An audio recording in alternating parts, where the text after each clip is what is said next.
പെന്തക്കുസ്ത അനുഭവ ധ്യാനത്തിൻ്റെ ഒന്നാമത്തെ ദിവസത്തെ ശുശ്രൂഷ നമ്മൾ പരിശുദ്ധാത്മാവിൽ ആശ്രയിച്ചുകൊണ്ട് ഇന്ന് ആരംഭിക്കുകയാണ്. വരുന്ന 9 ദിവസങ്ങൾ ദൈവത്തിൻ്റെ ആത്മാവിനാൽ നിറയപ്പെടുവാനും ഒരു പുതിയ അഭിഷേകം സ്വീകരിക്കുവാനും സ്വർഗം നമ്മളെ വിളിക്കുകയാണ്. ലൂക്കാ സുവിശേഷം 24-ാം അധ്യായം 49-ാം തിരുവചനം. ഇതാ എൻ്റെ പിതാവിൻ്റെ വാഗ്ദാനം ഞാൻ നിങ്ങളുടെ മേൽ അയക്കുന്നു.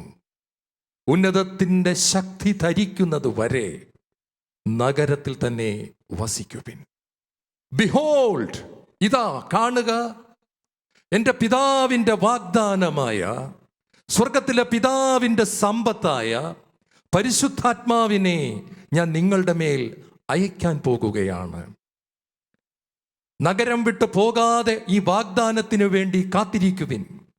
എസെക്കിയേൽ 36:27 നമ്മൾ കാണുന്നു, എൻ്റെ ആത്മാവിനെ ഞാൻ നിങ്ങളിൽ നിവേശിപ്പിക്കും, നിങ്ങളെ എൻ്റെ കൽപ്പനകൾ പാലിക്കുന്നവരും നിയമങ്ങൾ പാലിക്കുന്നവരുമാക്കി ഞാൻ മാറ്റും. പഴയ നിയമത്തിലെ ഏറ്റവും മനോഹരമായ വാഗ്ദാനം ഏതാണെന്ന് ചോദിച്ചാൽ ഞാൻ പറയും, ഇതാണ്. ദൈവത്തിൻ്റെ വചനം അനുസരിക്കുവാൻ പ്രയാസപ്പെടുന്ന നമുക്കുള്ള പ്രത്യാശയാണ് ഈ വചനം. ശത്രുക്കളെ സ്നേഹിക്കുവിൻ, ഒരു കരണത്തടിക്കുമ്പോൾ മറുകരണം കാണിക്കുവിൻ തുടങ്ങിയ അതീവ ബുദ്ധിമുട്ടുള്ള വചനങ്ങളുടെ മുൻപിൽ നമ്മൾ പകച്ചു നിൽക്കുമ്പോൾ കർത്താവ് ഒരു വാഗ്ദാനം തരികയാണ്. പരിശുദ്ധാത്മാവിനെ ഞാൻ നിങ്ങൾക്ക് നൽകിക്കൊണ്ട് എൻ്റെ കൽപ്പനകളും ചട്ടങ്ങളും അനുസരിക്കുന്നവരാക്കി ഞാൻ നിങ്ങളെ മാറ്റും.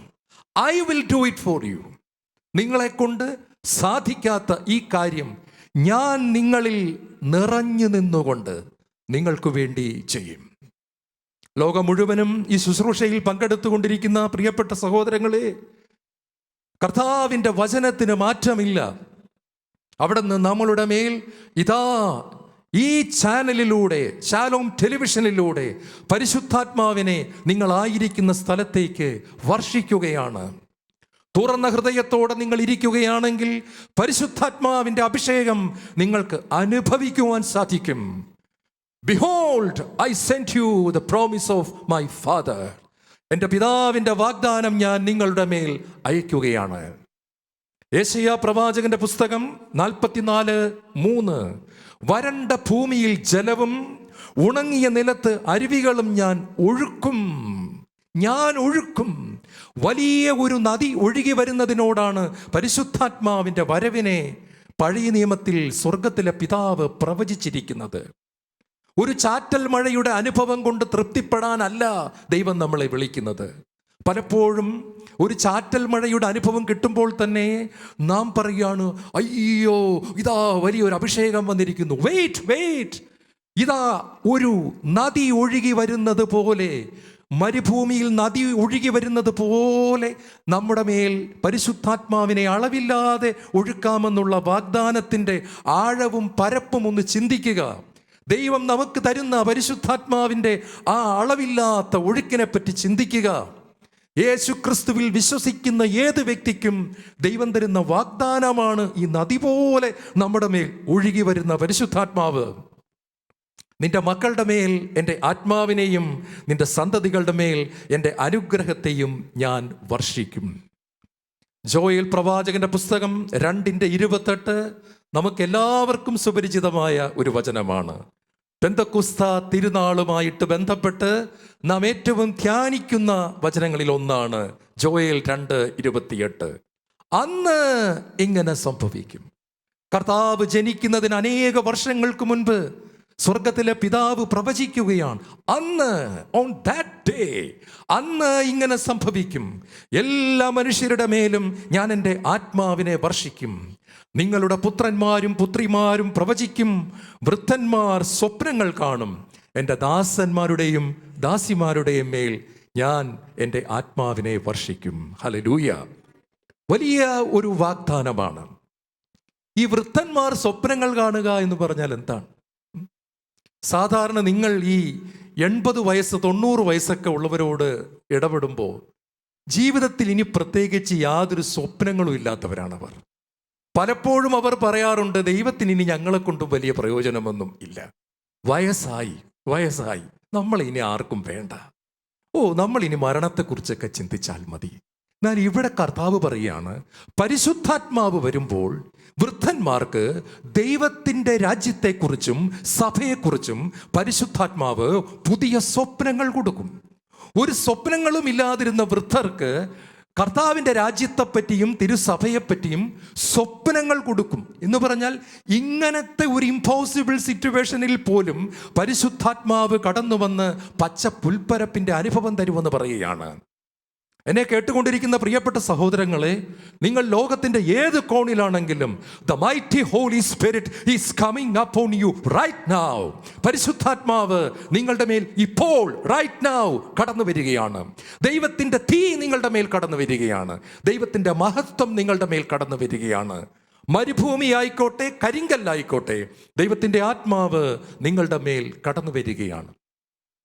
നമ്മൾ ഈ പെന്തക്കോസ്ത് അനുഭവ ധ്യാനത്തിൽ പരിശുദ്ധാത്മാവിനെ കുറിച്ച് മാത്രമാണ് ഈ 9 ദിവസങ്ങൾ നമ്മൾ ചിന്തിക്കുവാനായിട്ട് പോകുന്നത്. മറ്റ് ഒരു ടോപ്പിക്കും ഇതിൻ്റെ അകത്തേക്ക് നമ്മൾ എടുക്കുന്നില്ല.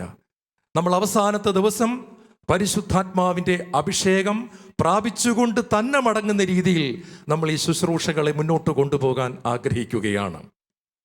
നമ്മൾ ദൈവവചനത്തിലേക്ക് നോക്കുമ്പോൾ ഒരുപാട് അടയാളങ്ങൾ പരിശുദ്ധാത്മാവിനെ പറ്റിയും പെന്തക്കോസ്ത് തിരുനാളിനെ പറ്റിയും കർത്താവ് പഴയ നിയമത്തിൽ തന്നെ നൽകിയിട്ടുണ്ട് എന്നുള്ളതാണ് അത്ഭുതപ്പെടുത്തുന്ന വസ്തുത. ദൈവം അനേക വർഷങ്ങളായി നമ്മളെ ഇതിനു വേണ്ടി ഒരുക്കിക്കൊണ്ടിരിക്കുകയായിരുന്നു. എന്തിനു വേണ്ടി? പരിശുദ്ധാത്മാഭിഷേകത്തിന് വേണ്ടി. ഒരടയാളത്തെപ്പറ്റി ചിന്തിക്കുവാനായിട്ട് പോവുകയാണ്. നമ്മൾ അധികം ചിന്തിക്കാത്ത ഒരു അടയാളമാണ് ഇന്ന് നമ്മൾ എടുക്കുന്നത്. പല അടയാളങ്ങളും നിങ്ങൾക്കറിയാം. പ്രാവ്, തീയ്, അഗ്നി, മേഘം, കാറ്റ്, വെള്ളം, ഇതൊക്കെ നമ്മൾ പെട്ടെന്ന് കടന്നു വരുന്നു മനസ്സിൽ. നമ്മുടെ മനസ്സിൽ അധികം കടന്നു വരാത്തൊരു അടയാളമുണ്ട്. കൈപ്പത്തി അല്ലെങ്കിൽ ഹാൻഡ് എന്ന്, കൈയാണ്. കൈ അല്ലെങ്കിൽ കൈപ്പത്തി എന്ന് പറയുന്ന ഒരു പ്രതീകം പരിശുദ്ധാത്മാവുമായിട്ട് ബന്ധപ്പെട്ട് ദൈവത്തിൻ്റെ വചനത്തിൽ കാണുകയാണ്. എസെക്കിയേൽ 37:1 പറയുകയാണ്, കർത്താവിൻ്റെ കരം എൻ്റെ മേൽ വന്നു, അവിടുന്ന് തൻ്റെ ആത്മാവിനാൽ എന്നെ നിറച്ചു. The hand of the Lord came upon me and he filled me with his spirit. കർത്താവിൻ്റെ ആത്മാവ് എൻ്റെ മേൽ വന്ന് നിറഞ്ഞു, അവിടുത്തെ കരം എൻ്റെ മേൽ വന്നു, അവിടുന്ന് തൻ്റെ ആത്മാവിനാൽ എന്നെ നിറച്ചു. 1 രാജാക്കന്മാർ 18:44 നമ്മൾ കാണുന്നു, ഇതാ കടലിൽ നിന്ന് മനുഷ്യൻ്റെ കൈപ്പത്തിയോളം വലിപ്പമുള്ള ഒരു ചെറിയ മേഘം പൊങ്ങി വരുന്നു. നമ്മൾ ബൈബിൾ വായിക്കുമ്പോൾ ഇതൊക്കെ ഇങ്ങനെ വായിച്ചു പോകുകയാണ്. കൈപ്പത്തിയോളം വലിപ്പമുള്ള ഒരു മേഘം പൊങ്ങി വരുന്നു. യഥാർത്ഥ മൂലകൃതിയിൽ കിടക്കുന്നത്, ഹീബ്രു ബൈബിളിൽ കിടക്കുന്നത്, കൈപ്പത്തിയുടെ ഷേപ്പുള്ള ഒരു മേഘം പൊങ്ങി വരുന്നെന്നാണ്. എന്ന് പറഞ്ഞാൽ ഈ ആകൃതിയുള്ള ഒരു മേഘം കടലിൽ നിന്നും പൊങ്ങി വരുന്നതാണ് ഏലിയാ പ്രവാചകന്റെ ദാസൻ കാണുന്നത്. എന്താണ് ഈ കൈപ്പത്തിയുടെ പ്രത്യേകത? 5 വിരലുകൾ നിങ്ങൾക്കിവിടെ കാണാൻ പറ്റുന്നു. ഈ 5 വിരലുകൾ പരിശുദ്ധാത്മാവിനുമായിട്ട് ബന്ധപ്പെടുത്തി പുതിയ നിയമത്തിൽ എഫേസൂസുകാർക്ക് എഴുതിയ ലേഖനം 4-ാം അധ്യായത്തിൽ നമ്മൾ ഈ 5 വിരലുകളെ പറ്റി കാണുന്നു. അവൻ ചിലർക്ക് അപ്പസ്തോലന്മാരായും ചിലരെ പ്രവാചകന്മാരായും ചിലരെ സുവിശേഷ പ്രഘോഷകന്മാരായും ചിലരെ ഇടയന്മാരായും ചിലരെ പ്രബോധകന്മാരായും നിയമിച്ചു. 5 വിരലുകളെപ്പറ്റി പറഞ്ഞിരിക്കുകയാണ്. സഭയിലെ മെയിൻ ലൈൻ ശുശ്രൂഷയാണ് അപ്പസ്തോലൻ, പ്രവാചകൻ, സുവിശേഷ പ്രഘോഷകൻ, ഇടയൻ, പ്രബോധകൻ. ഞാനിപ്പോൾ ദൈവത്തിൻ്റെ വചനം പ്രബോധിപ്പിക്കുകയാണ്. 5 തരം മെയിൻ ശുശ്രൂഷകളും അതുമായിട്ട് ബന്ധപ്പെട്ട സഹശുശ്രൂഷകളുമാണ് നമ്മൾ സഭയിൽ കണ്ടുകൊണ്ടിരിക്കുന്നത്. ഈ 5 ശുശ്രൂഷകളെപ്പറ്റി രാജാക്കന്മാരുടെ പുസ്തകത്തിൽ ദൈവം ഒരു അടയാളത്തിലൂടെ നമുക്ക് പറഞ്ഞു തരികയാണ്. കൈപ്പത്തിയുടെ വലിപ്പമുള്ള ഒരു മേഘം കടലിൽ നിന്ന് പൊങ്ങി വരുന്നു. എന്താണ് ഈ കടൽ? ദൈവസ്നേഹത്തിൻ്റെ കടൽ. ദൈവസ്നേഹത്തിൻ്റെ കടലിൽ നിന്നും ദൈവമക്കളായ നമുക്ക് വേണ്ടി ഉയർന്നു വരുന്ന ഒരു കരം, പരിശുദ്ധാത്മാവിൻ്റെ കരം, മൈറ്റി ഹാൻഡ് ഓഫ് ഗോഡ്. ദൈവത്തിൻ്റെ കരം പൊങ്ങി വരുന്നു. ആ കരം നമുക്ക് ശുശ്രൂഷ ചെയ്യുന്ന അഭിഷേകത്തെ കാണിക്കുകയാണ്. എന്താണ് ഈ കരം നമ്മളെ പഠിപ്പിക്കുന്നത്? പരിശുദ്ധാത്മാവിൻ്റെ കരം ഒന്ന്, ദൈവത്തിൻ്റെ ശക്തിയെ കാണിക്കുകയാണ്. ദ പവർ ഓഫ് ഗോഡ്, ദൈവത്തിൻ്റെ ശക്തിയെ കാണിക്കുകയാണ്. യെശയ്യാ 41:10, ഭയപ്പെടേണ്ട, ഞാൻ നിന്നോട് കൂടെയുണ്ട്, സംഭ്രമിക്കേണ്ട, ഞാനാണ് നിന്റെ ദൈവം, ഞാൻ നിന്നെ ശക്തിപ്പെടുത്തുകയും സഹായിക്കുകയും ചെയ്യും, എൻ്റെ വിജയകരമായ വലത് കരം കൊണ്ട് ഞാൻ നിന്നെ താങ്ങി നിർത്തും. വീണു പോകുന്നു എന്ന് നിലവിളിക്കുന്ന മകനെ, വീണു പോകുന്നു എന്ന് നിലവിളിക്കുന്ന മകളെ, ഭയപ്പെടേണ്ട. നിന്നെ വലിച്ച് താഴേക്കിടുന്ന പാപത്തിൻ്റെ ശക്തി, ജഡത്തിൻ്റെ ശക്തി, പിശാചിൻ്റെ ശക്തി, അത് എത്ര വലുതാണെങ്കിലും സാരമില്ല, നിന്നെ താങ്ങുവാൻ എൻ്റെ കരങ്ങൾ മതിയായത്. My hand is sufficient for you. എൻ്റെ കരത്തിൻ്റെ ശക്തി, my power is sufficient for you. എൻ്റെ ശക്തി നിനക്ക് മതിയായതാണ്. ദൈവത്തിൻ്റെ ശക്തിയെ കാണിക്കുകയാണ്. ഞാൻ നിങ്ങളോട് ചരിത്രത്തിൽ നടന്ന ഒരു സംഭവം പറയാം. 2ാം ലോകമഹായുദ്ധം നടക്കുകയാണ്. ഹിറ്റ്ലർ ഒരു വശത്തും, ഹിറ്റ്ലറിൻ്റെ കൂടെ നിങ്ങൾക്കറിയാം ഇറ്റലിയുണ്ട്. അമേരിക്കയും റഷ്യയും ഒരു സൈഡിൽ ഒരുമിച്ച് നിന്ന് ഒരു ടീമിൽ യുദ്ധം ചെയ്ത ഒരു യുദ്ധമാണ് 2ാം ലോകമഹായുദ്ധം. നിങ്ങൾ ചരിത്രത്തിൽ സ്കൂളിൽ പഠിച്ചിട്ടുണ്ട്. അമേരിക്കയും ബ്രിട്ടനും എല്ലാം ഒരു സൈഡിൽ നിൽക്കുകയാണ്. അന്ന് 1940-കളിൽ, കൃത്യം ഡേറ്റ് 1940 മെയ് മാസം 26 ഇംഗ്ലണ്ടിൻ്റെ, ബ്രിട്ടൻ്റെ 3 ലക്ഷം പട്ടാളക്കാർ ഒരു കടലിടുക്കിൽ, ഡൺകിർക്ക് എന്ന് പറയുന്ന കടലിടുക്കിൽ അകപ്പെട്ടു. കാലാവസ്ഥയിലെ ചില പ്രത്യേക കാര്യങ്ങൾ മൂലം ഇവർക്ക് യാത്ര ചെയ്യാൻ പറ്റാത്ത സാഹചര്യം വരികയാണ്. ഹിറ്റ്ലർ വിളിച്ചു പറഞ്ഞു, 3 ലക്ഷം പട്ടാളക്കാരിൽ ഒരുത്തൻ പോലും അവൻ്റെ സ്വന്തം വീട് കാണത്തില്ല, എല്ലാത്തിനെയും ഞാൻ കടലിൽ മുക്കി താഴ്ത്തിയിരിക്കും, ഇത് കട്ടായം ആണ് എന്ന് ഹിറ്റ്ലർ ഡിക്ലെയർ ചെയ്യുകയാണ്. 3 ലക്ഷം പട്ടാളക്കാരിൽ ഒരുവൻ പോലും രക്ഷപ്പെടുകയില്ല. അന്ന് ഇംഗ്ലണ്ടിനെ ഭരിച്ചുകൊണ്ടിരിക്കുന്നത് ജോർജ് 5 രാജാവനാണ്. അദ്ദേഹം കർത്താവിൻ്റെ ഒരു ഭക്തനായ രാജാവായിരുന്നു, പരിശുദ്ധാത്മാവിനെ സ്നേഹിക്കുന്ന രാജാവായിരുന്നു. അദ്ദേഹം ഹിറ്റ്ലറിനോട് തിരിച്ച് യാതൊരു കമൻറ്റും പറയാൻ പോയില്ല. പക്ഷെ അദ്ദേഹം തൻ്റെ രാജ്യത്തിലെ, ഗ്രേറ്റ് ബ്രിട്ടൻ, ഇംഗ്ലണ്ടിലെ ജനങ്ങളോട് മുഴുവൻ ഒരു കാര്യം പറഞ്ഞു. നാളെ 6 മണി മുതൽ ജനങ്ങളെല്ലാം നിങ്ങളായിരിക്കുന്ന ദേവാലയങ്ങളിലേക്ക് ഒഴുകിയെത്തണം. പ്രഭാതം മുതൽ പ്രദോഷം വരെ ലക്ഷക്കണക്കിന് വരുന്ന ഇംഗ്ലണ്ടിലെ ദൈവമക്കൾ സ്വർഗത്തിലേക്ക് കരങ്ങൾ ഉയർത്തി പ്രാർത്ഥിക്കുമ്പോൾ ഹിറ്റ്ലറിന്റെ പൈശാചിക ശക്തിയെ തകർക്കുന്ന ജീവിക്കുന്ന ദൈവത്തിന്റെ കരം 3 ലക്ഷം വരുന്ന ഇംഗ്ലണ്ട് പട്ടാളക്കാരുടെ മേൽ പ്രവർത്തിക്കുന്നത് നമുക്ക് കാണാൻ സാധിക്കും. ദൈവമക്കൾ പ്രാർത്ഥിക്കണമെന്ന് രാജാവ് ജനങ്ങളോട് ആവശ്യപ്പെടുകയാണ്. നിങ്ങൾക്കറിയാം, ഒരു രാജാവൊക്കെ ആവശ്യപ്പെട്ടു കഴിഞ്ഞാൽ എന്താണ് സംഭവിക്കുക എന്നുള്ളത്. 25 ലക്ഷം വരുന്ന ദൈവമക്കൾ ഇംഗ്ലണ്ടിന്റെ പല ഭാഗത്തായി പല ദേവാലയങ്ങളിൽ തടിച്ചുകൂടി. ഇംഗ്ലണ്ട് മുഴുവൻ പ്രാർത്ഥന ഉയരുകയാണ്. വൈകുന്നേരമായപ്പോൾ കർത്താവിൻ്റെ കരം ചലിച്ചു. അന്തരീക്ഷത്തിൽ വളരെ പെട്ടെന്ന് എല്ലാ പ്രവചനങ്ങളെയും കാറ്റിൽ പറത്തിക്കൊണ്ട് ഡ്രമാറ്റിക്കായിട്ട് ഒരു വലിയ ചേഞ്ച്, ഒരു വലിയ മാറ്റം കാണുകയാണ്. കാലാവസ്ഥ പെട്ടെന്ന് പ്രശാന്തമായി, ഇളകി മറിഞ്ഞുകൊണ്ടിരുന്ന കടൽ ശാന്തമായി. ഡൺകർക്ക് കടലിടുക്കിൽ പെട്ടിരുന്ന 3 ലക്ഷം പട്ടാളക്കാരിൽ, പ്രിയപ്പെട്ടവരെ, ഒരാൾ പോലും നഷ്ടപ്പെട്ടു പോകാതെ, ഒരു ജീവൻ പോലും നഷ്ടപ്പെട്ടു പോകാതെ 3 ലക്ഷം പേരെയും ദൈവത്തിൻ്റെ കരങ്ങൾ സുരക്ഷിതമായി ഇംഗ്ലണ്ടിൻ്റെ തീരത്തിലേക്ക് എത്തിക്കുകയാണ്. Call unto me, I will answer thee. നീ എന്നെ വിളിച്ചപേക്ഷിക്കുക, ഞാൻ നിനക്ക് ഉത്തരമരുളും. നിന്റെ ബുദ്ധിക്ക് അതീതമായ മഹത്വവും നിഗൂഢവുമായ കാര്യങ്ങൾ ഞാൻ നിനക്ക് വേണ്ടി ചെയ്യും. നീ എന്നെ വിളിച്ചപേക്ഷിക്കുക, നീ എന്നെ വിളിക്കേണ്ടതുപോലെ വിളിക്കുക. നീ എന്നെ എങ്ങനെയെങ്കിലും വിളിച്ചാൽ പോരാ, നീ എന്നെ വിളിക്കേണ്ടതുപോലെ വിളിച്ചാൽ നീ എൻ്റെ പരിശുദ്ധാത്മാവിൻ്റെ ശക്തിയുള്ള കരത്തിൻ്റെ പ്രവർത്തനം നിന്റെ ജീവിതത്തിൽ കാണുക തന്നെ ചെയ്യും. രണ്ടാമതായി, ദൈവത്തിൻ്റെ കരം ദൈവത്തിൻ്റെ വഴി നടത്തലിനെയും മാർഗദർശനത്തെയും കാണിക്കുന്നു. നിങ്ങൾ കുഞ്ഞായിരുന്നപ്പം ഇടവകപ്പള്ളിയിലെ പെരുന്നാളിന് പോയത് ഓർക്കുക. ചാച്ചൻ്റെ കൈകളിൽ നിങ്ങൾ പിടിച്ചിരിക്കുകയാണ്. ചാച്ചൻ്റെ കയ്യിൽ പിടിച്ച്, അല്ലെങ്കിൽ അമ്മച്ചിയുടെ കയ്യിൽ പിടിച്ച്, വല്യപ്പച്ചൻ വല്യമ്മച്ചി ആരുടെയോ കയ്യിൽ പിടിച്ച് നിങ്ങൾ തുള്ളിച്ചാടി വീട്ടിൽ നിന്നും പള്ളിയുടെ മുറ്റത്തെത്തിയപ്പോൾ രംഗം മാറുകയാണ്. ആയിരക്കണക്കിന് ആൾക്കാർ നിൽക്കുന്ന പള്ളിമുറ്റത്തിൻ്റെ അടുത്തെത്തിയപ്പോൾ നിങ്ങളുടെ ചാച്ചൻ അല്ലെങ്കിൽ വല്യപ്പച്ചൻ പെട്ടെന്ന് കൈ വിട്ടിട്ട്, നിങ്ങൾ പിടിച്ചിരുന്ന കൈ വിട്ടിട്ട് വല്യപ്പച്ചൻ അല്ലെങ്കിൽ ചാച്ചൻ നിങ്ങളുടെ കയ്യിൽ കയറി പിടിക്കുകയാണ്. വീട് തൊട്ട് നിങ്ങളാണ് പിടിച്ചുകൊണ്ടിരുന്നത്, പക്ഷെ ആൾക്കൂട്ടത്തിലെത്തിയപ്പോൾ ചാച്ചൻ പിടിവിട്ടിട്ട് നമ്മളെ കയറി പിടിക്കുകയാണ്.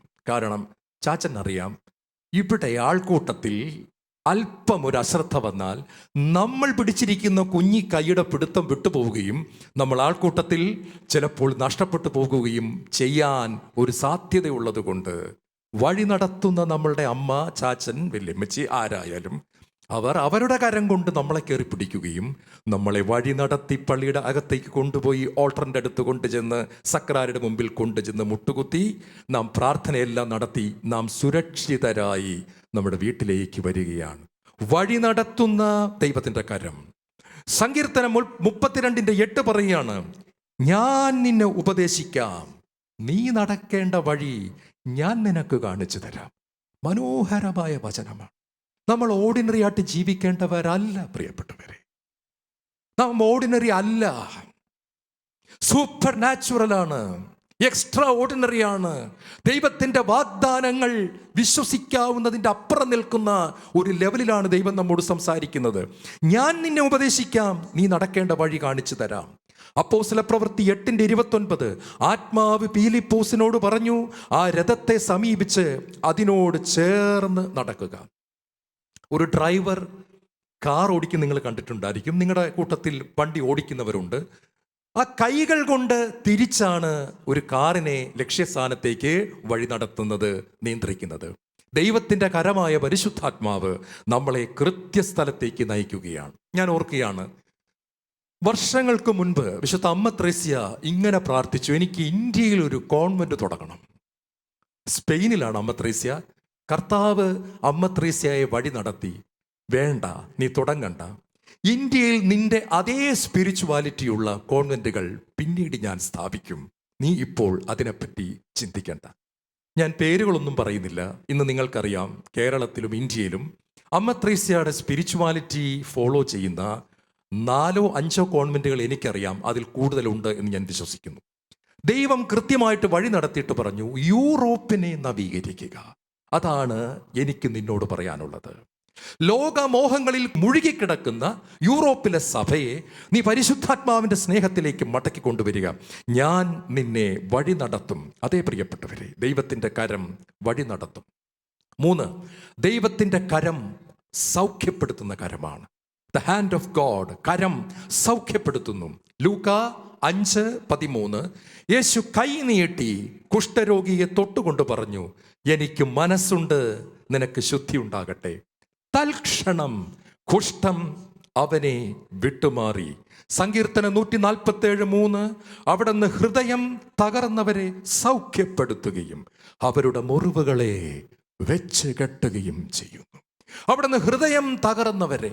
ഞാൻ ഒരുപാട് സമ്പന്നരെ കണ്ടിട്ടുണ്ട് പ്രിയപ്പെട്ടവരെ, ഒരുപാട് വിദ്യാഭ്യാസമുള്ളവരെ കണ്ടിട്ടുണ്ട്, ഹൈ പൊസിഷനിലിരിക്കുന്നവരെ കണ്ടിട്ടുണ്ട്. അതിൽ പലരും ഹൃദയം തകർന്നവരാണ്. പലരും പുറത്ത് ചിരിച്ച് നടക്കുന്നു. അവരുമായിട്ട് പ്രാർത്ഥിക്കാൻ വ്യക്തിപരമായിട്ട് അടുത്ത് അവരുടെ കൂടെ അല്പനേരം ഇരിക്കുമ്പോൾ പലരും ഹൃദയം തകർന്നിട്ട് പുറമേ അഭിനയിക്കുന്നവരാണ്. ചില ഭാര്യ ഭർത്താക്കന്മാർ ജനങ്ങളുടെ മുൻപിൽ ചിരിച്ചു കളിച്ച് വലിയ കാറിൽ വന്ന് ഇറങ്ങുന്നു. അവരോട് സംസാരിക്കുമ്പോൾ രണ്ടുപേരുടെയും ഹൃദയം തകർന്നിരിക്കുന്നു. മനുഷ്യന്റെ മുമ്പിൽ അഭിനയിച്ച് ജീവിക്കുന്ന ഒരുപാട് വ്യക്തികൾ ഈ ലോകത്തുണ്ട്. ഹൃദയം തകർന്നവർ. കർത്താവ് പറയാണ്, അവിടുന്ന് ഹൃദയം തകർന്നവരെ സൗഖ്യപ്പെടുത്തുകയും അവരുടെ മുറിവുകൾ വെച്ച് കെട്ടുകയും ചെയ്യുന്നു. എന്നെ കേട്ടുകൊണ്ടിരിക്കുന്ന പ്രിയപ്പെട്ട മകനെ, മകളെ, ഏത് കാരണത്താൽ നിന്റെ ഹൃദയം തകർന്നിട്ടുണ്ടെങ്കിലും കർത്താവിൻ്റെ കരം, കുഷ്ഠരോഗിയെ തൊട്ട എൻ്റെ കർത്താവിൻ്റെ കരം, the hand of God is coming. ദൈവത്തിൻ്റെ കരം ഇപ്പോൾ നിന്റെ മേൽ ഇറങ്ങി വന്ന് നിന്നെ തൊടുകയാണ്. ഈ പെന്തക്കോസ്ത അനുഭവ ധ്യാനത്തിൻ്റെ 1ാമത്തെ ദിവസം കർത്താവിൻ്റെ കരം നിന്നെ സ്പർശിക്കുകയാണ്. നിങ്ങൾ ഈ സർജന്മാരെ കണ്ടിട്ടുണ്ട്, സർജറി ചെയ്യുന്നവർ. ഓപ്പറേഷൻ തിയേറ്ററിൽ സർജറി ചെയ്യുന്നവർ. ആ ഡോക്ടർമാർ അവരുടെ കൈകൾ വളരെ സൂക്ഷിച്ചാണ് അവർ ഉപയോഗിക്കുന്നത്. നമ്മൾ ഉപയോഗിക്കുന്നത് പോലെ അവരുടെ കൈകൾ അവർ അശ്രദ്ധമായി ഉപയോഗിക്കാറില്ല. അവരവരുടെ കൈകൾ, കാര്യം അവർക്കറിയാം ഈ കൈക്കൊരു വിറയൽ അനുഭവപ്പെട്ടാൽ അവരുടെ സർജറി തെറ്റിപ്പോകും. അവരുടെ കൈകൾ അവർ വളരെ സൂക്ഷിച്ചാണ്, അതിന് കൃത്യമായിട്ട് എക്സസൈസ് ഒക്കെ ചെയ്താണ്. എൻ്റെ ഒരു സ്നേഹിതനായ സർജൻ ഒരു ബോള് കയ്യിൽ പിടിച്ച് എപ്പോഴും ഇങ്ങനെ ബോള് അമർത്തിക്കൊണ്ടിരിക്കുന്നത് കാണാം.